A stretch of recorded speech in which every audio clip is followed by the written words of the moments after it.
Outline of this presentation will include abstract and introduction, definition of key terms, analysis of the article by Melcher and Bosco, analysis of the article by Babuto and Wheeler. Discussion will include criteria used for comparing the two articles and 4 critical factors of good research practice. This will be followed by conclusion and references page. Hello, fellow board members of Brookshire Industries. Thank you for the opportunity to present this discussion on the topic of the proposed changes to our organization's leadership culture. The main purpose of leadership, as we all know, is to make things better according to Summerfield 2014 for the organization in the face of an evolving business environment. To achieve its goal of providing direction to the future, leadership must be culturally dynamic so that it successfully adapts to these changes. Babuto and Wheeler, 2006. In emphasizing the timely significance of servant leader, Greenleaf, 1977, purported that individuals will instinctively seek out the right leader whenever morally challenged by circumstances. He further explained that the only authority deserving one's allegiance is that which is freely and knowingly granted by the led to the leader in response to the clearly evident servant structure of the leader. Page 88. Based on this premise, it is understandable that the rationale behind the incoming CEO's effort to introduce servant leadership into Brookshire using findings by Melcher and Bosco 2010. Findings from this article suggest that servant leaders have the potential to train followers who eventually become servant leaders themselves. However, relying on findings from a single article for implementing a major organizational change with lasting implications is not a good recommendation from the perspective of management practitioner, according to Vance et al. 2013.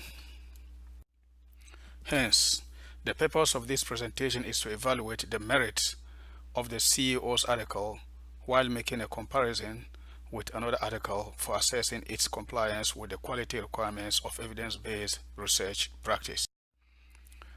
Introduction of discussion. The article by Babuto and Wheeler 2010 will be used for comparative analysis.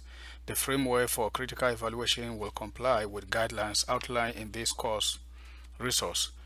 The 4 analyses to be considered will include research purpose and methodology, internal validity, external validity, and statistical meaning linked to purpose.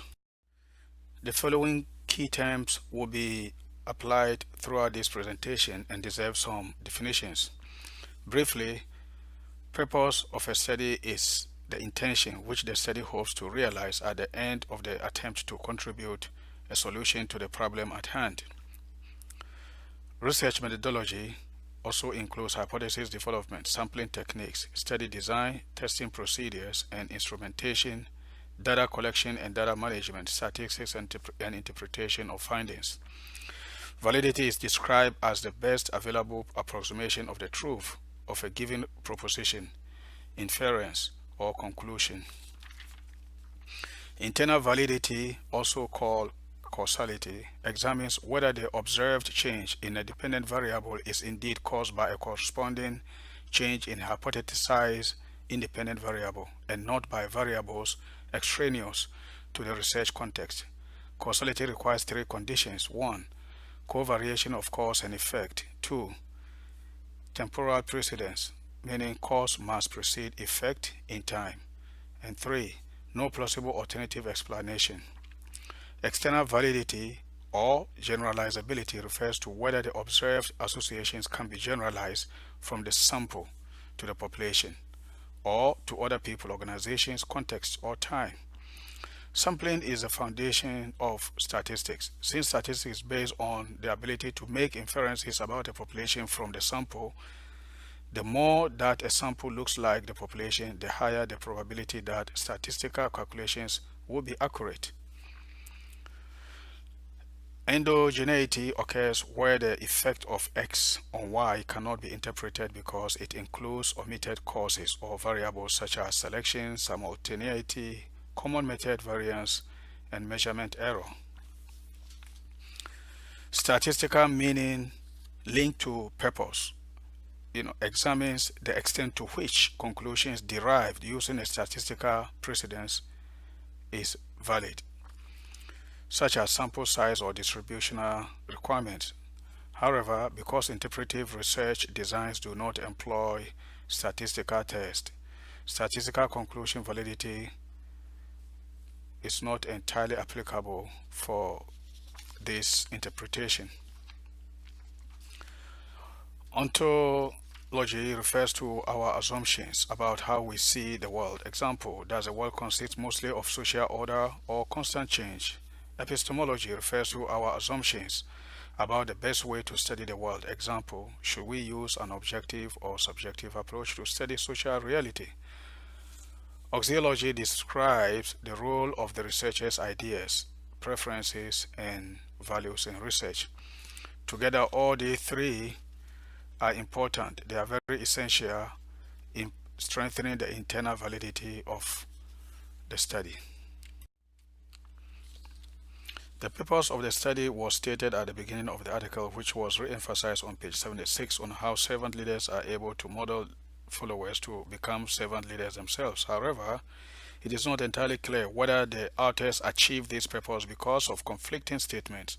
For instance, the authors declare that the success these servant leaders have achieved in a for-profit, demanding environment suggests this leadership style is viable for adoption by other firms, page 74. But as part of their conclusion remarks, they stated that there were limitations, however, in that they did examine only one industry. Therefore, their results may not be generalizable to other types of for-profit environments. In addition, their sample size was somewhat small, although the coefficient alphas were consistent with those in the Babute and Wheeler 2006 study, page 85. These two contradictory statements seriously undermine external validity of the study. The sampling bias given above is that their selection was not random. Clearly, the only chance for other managers to be included in the sample is to come from one of these top performing firms. This technique rules out equal chance for other managers from, say, underperforming auto dealerships for being part of the sample.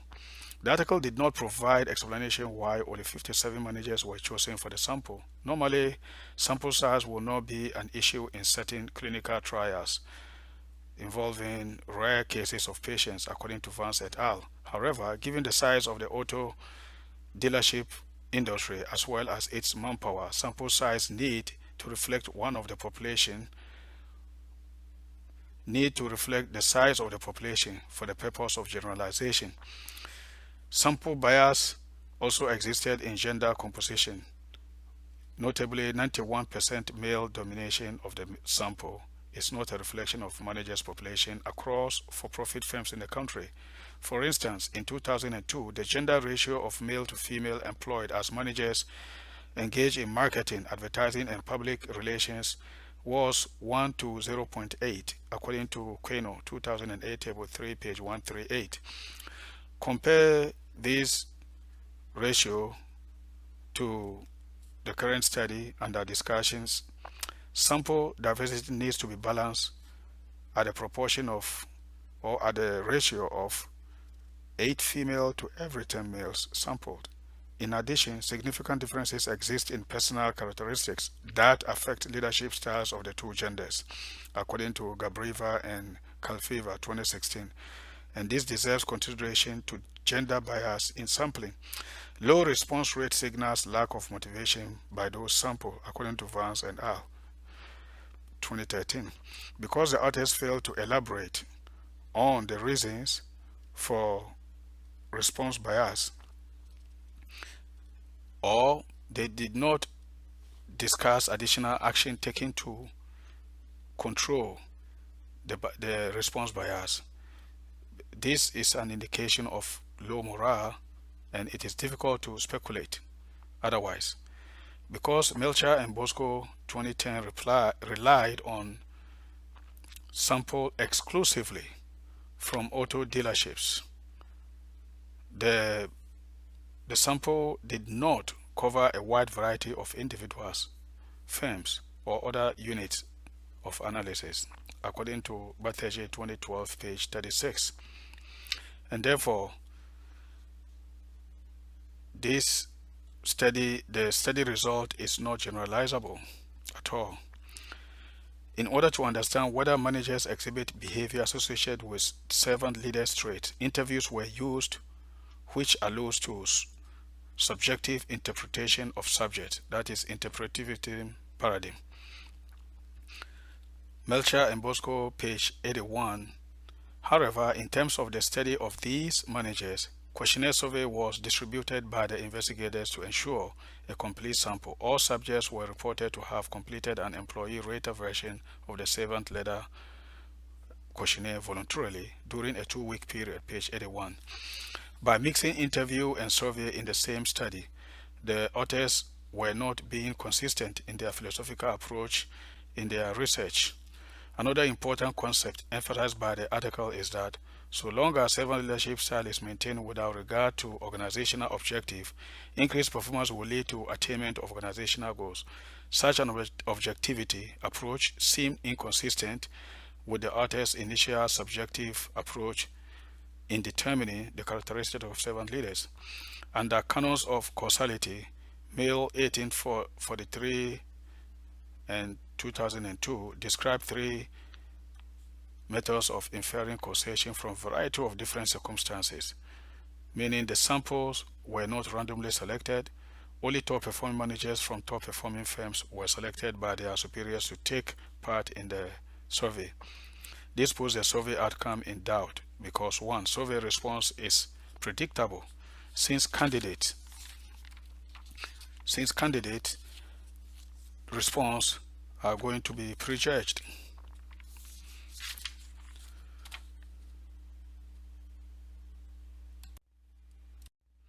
Evaluation of article by Melcher and Bosco.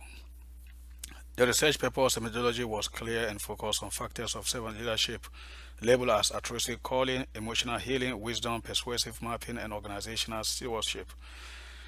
Page 311. The paper's statement was clear and reinforced throughout the literature review sections and the rest of the article. Data clarity and link to purpose was achieved by their use of statistical analysis demonstrating predictive validity of servant leader construct developed at different levels of the test. This effort was elaborated when the article noted that results indicated that self-reported servant leadership subskills correlated positively with each of the 3 positive outcome variables. See Table 5, page 314. The authors achieved most of their research outlined from the onset of the paper and highlighted on page 311, stated above. Canon for causality or internal validity, which examines whether the observed change in a dependent variable is indeed caused by a corresponding change in hypothesized independent variable and not by variables extraneous to the research content, was achieved. Bacheji 2012, page 35. The study relied on both qualitative and quantitative analysis to demonstrate causality. This was expressed in the article that scale development procedures are described in several stages, leading to empirical examination of internal reliability, convergent, divergent, and predictive validity. Page 301. The authors demonstrated causality first by analyzing responses to questionnaire from raters and self-report individuals. These responses were then compared to known attributes of other leadership styles for possible elimination of terms not consistent with servant leader construct.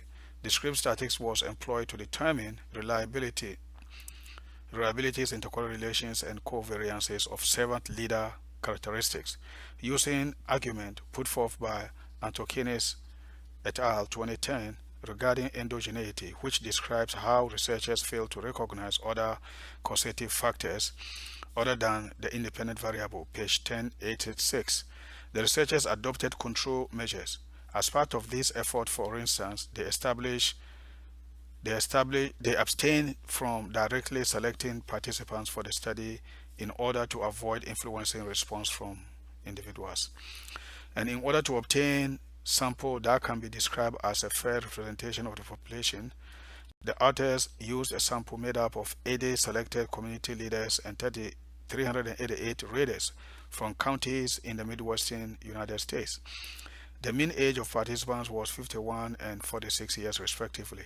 The minimum education level is a bachelor's degree, and the combined average of total sample is 60%, although no random sampling was employed. Mitigating efforts such as allowing candidates to distribute survey questionnaire to employees rated unknown to the researchers, as well as introduction of other control measures, sampling bias was minimized. Babuto and Wheeler 2006. This slide summarizes our discussion of the critique on Melcher and Bosco. The research papers contributed to management by adding to the ongoing debate on the effectiveness of servant leadership as discussed by Babuto and Wheeler 2006, Owens and Heckman 2012, and Sosa and Darren Dunnock 2017. Melcher and Bosco extend research conducted by Pettis in 2003 and Babuto and Wheeler 2006, which has begun to examine the how of servant leadership instead of the what, page 76. The use of theoretical constructs introduced by the above authors form the basis of the internal validity of the study. However, the study lacks external validity resulting from sampling biases. For instance, poor response rate coupled with sampling selection bias in terms of industry, population, and sampling gender related bias seriously constrains the generalizability of the study outcome. Neither it is possible to make inferences to other for-profit industries such as Brookshire, which is not in the service industry. Additionally, the study failed to satisfy the third condition of causality. The authors did not rule out the possibility of plausible alternative explanation with regards to whether or not the influence of top managers who are responsible for shaping organizational culture and leadership, according to Shane 2011, are the causative reason for servant leadership development in the auto industry. Moreover, the conceptual three-way interaction of servant leadership concept proposed by Sosa and Darren Dunnock 2017 also strongly support this claim. These factors strongly render internal validity of the study weak. Research papers and methodology clearly focus on factors of servant leadership required for skill development. Underlying characteristic of servant leader was operationalized to serve as metric for measuring traits of servant leader construct. Data clarity and link to purpose was achieved by their use of statistical analysis demonstrating predictive validity of servant leader construct developed at different levels of the test. The three canons of causality were also achieved. Demographic factors of the sample subject were balanced. There was no gender bias, and high response rate in their 90s was achieved, which further strengthens the external validity of this study. Further study is required to implement servant leadership in Brookshire. Why? Because previous researches were focused only on non-profit service-oriented organizations. A single article is not enough justification for managerial decision of this magnitude, especially when we are talking about changes in leadership culture. The article by Melcher and Bosco is constrained by serious internal and external validity. In light of this, even the article by Babuto and Wheeler remains strong alternative compared to their article. This is a reference page, continue reference page, continue reference page.